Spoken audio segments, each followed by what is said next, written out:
በኢትዮጵያ የጠነከረ የሀገር ግንባታ ለመፍጠር በጉዳዩ ላይ የጠራ ግንዛቤ አለመኖር ሀገራችን መድረስ የነበረባት ቦታ ላይ እንዳትደርስ አድርጓት ቆይቷል። በአሁኑ ጊዜም ኢትዮጵያውያንን በአንድነት ለማቆምና የምንፈልገውን ሀገር ለመገንባት የጋራ ሀብቶቻችንን ማጎልበት ይገባናል ሲሉ ከአሚኮ ወቅታዊ ዝግጅት ጋር ቆይታ ያደረጉ ምሁር ገልጸዋል። ኒው ዘላለም ተጨማሪውን ይነግረናል። ኢትዮጵያ ከረጅም ዘመን ታሪኳ እንደምንረዳው ሉዓላዊነቷ የተከበረና ህዝቦቿ በአንድነት ጠብቋት የኖረች የስልጣኔ መነሻ ሀገር ናት። በተለያዩ ዘመናት ከውስጥም ከውጭም ፈተናዎች በገጠሟት ጊዜ በአንድ ልብ ሐሳቢ ልጆቿ በህብረት አሻግረዋታል። የነዛ ሁሉ ችግሮች መውጫ በሩ የሀገር ግንባታ ውጤታማነት ነበር ያሉት ከአሚኮ ወቅታዊ ዝግጅት ጋር ቆይታ ያደረጉት በሰላም ሚኒስቴር የበጎ ፈቃደኛ ወጣቶች ስልጠና ተሳታፊ አሰልጣኝ አቶ ጴጥሮስ አበበ ናቸው። አቶ ጴጥሮስ በሀገር ግንባታ ላይ በተለይም በዘመናዊ የኢትዮጵያ መንግስት አስተዳደር የጠራ ግንዛቤ አለመኖር ዛሬ ለገጠመን ችግር ዳርጎናል ይላሉ። ስቴት ቢልዲንግ የሚለውን ነገር ወይም ደግሞ በአማርኛው ሞር ሀገር ግንባታም ነው ግን የመንግስት ግንባታ እንበለው የሚመለከተው ይሄ ኢንፍራስትራክቸሩን የመንገዱን ውሃውን መብራቱን ይሄ የምታየው ተጨባጭ ነገር ታንጀብል የሆኑ ጉዳዮች ላይ ፎከስ ያደረገ ነው። ኔሽን ቢልዲንግ የሚለው ግን ከዚህኛው ይለያሉ።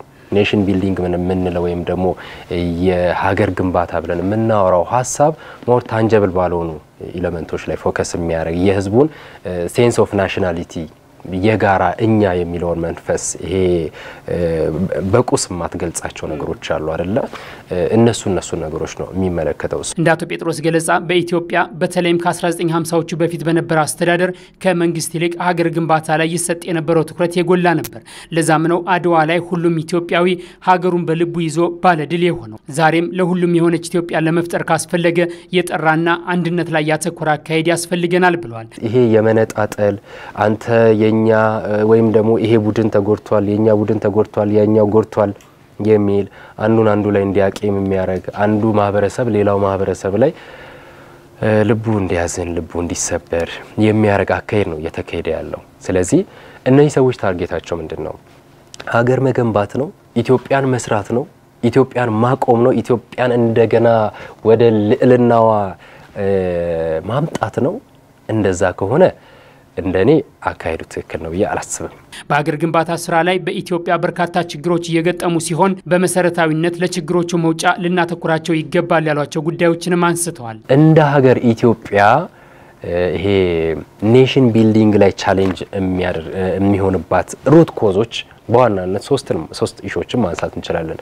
አንደኛው ይሄ የታሪክ ጉዳይን አንስቶ ማለት ነው።